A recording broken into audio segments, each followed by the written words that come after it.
شفیع نقی جامعی کے خیالات آپ کو سن کر لگا کہ ہم بدلنے والے نہیں۔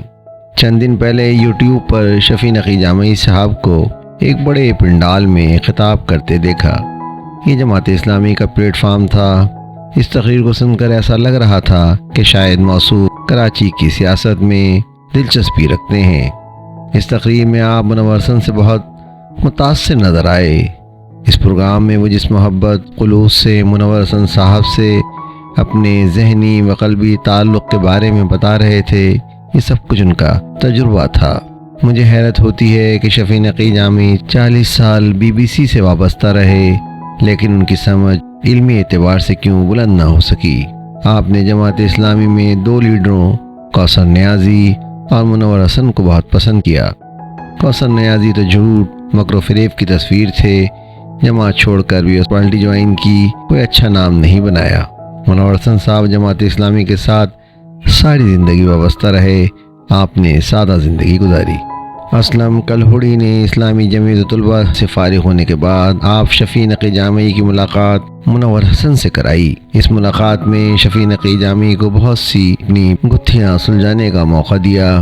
آپ نے منور حسن کے بارے میں یہی بتایا کہ منور حسن کیسے الجھے ہوئے ذہنوں کا قبلہ درست کرتے تھے۔ جناب شفیع نقی جامعی، آپ نے اپنی تقریر میں فرمایا کہ منور حسن نے مجھ سے کہا کہ صاحبزادے آپ اس ملک سے چلے جائیں، باہر جا کر علم حاصل کریں۔ آپ پاکستان میں فرزند زمین سن آف سوائل نہیں ہیں، اس لیے ضروری ہے کہ پہلے پڑھ لکھ کر خود کو مضبوط کریں، پھر واپس آئیں اور اس مادر وطن کی خدمت کریں۔ نظریہ پاکستان کو سامنے رکھ کر آپ منور حسن کا یہ جملہ پھر دیکھیں۔ آپ شفیع نقی جامعی، تم فرزند زمین سن آف سوائل نہیں ہو۔ کیا کسی نظریاتی ملک کے شہری کے لیے بھی فرزند زمین ہونا ضروری ہے؟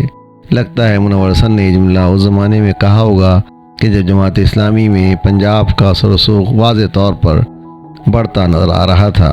کاش کہ اس جملے کو MQM بننے سے پہلے نجی مجالس سے محدود رکھنے کے بجائے عوامی سطح پر بولتے اور دنیا کو بتاتے کہ مہاجروں کو پاکستان میں پنپنے کے لیے فرزند زمین نہ ہونا سنجیدہ مسئلہ ہے۔ آج مہاجر بند گلی میں کھڑے ہیں، ان کے مستقبل کے لیے کوئی سیدھی سادی راہ نہیں ہے۔ میرے خیال میں انہیں اپنے بچوں کو اچھا انسان، اچھا مسلمان بنانے کے ساتھ خود کو سندھی کہلانے اور سندھ سے محبت کی ترغیب دینے کی ضرورت ہے، کیونکہ سندھ ہی اب ان کی جائے پیدائش ہے۔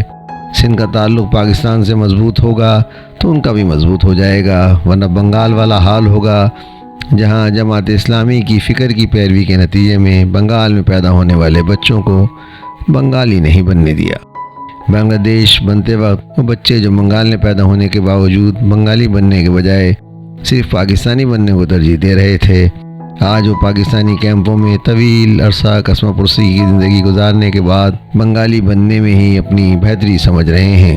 اگر سندھ میں بسنے والے اردو اسپیکنگ سندھی بن کر سندھ سے اپنا رشتہ مضبوط نہیں کرتے تو منتشر بکھرتے ہوئے پاکستان میں بقول ابوالکلام آزاد کے مہاجروں کی بن بلائے مہمان کی حیثیت مسلم ہوتی چلی جائے گی۔ انسانوں پر خدا کی رحمت ہو۔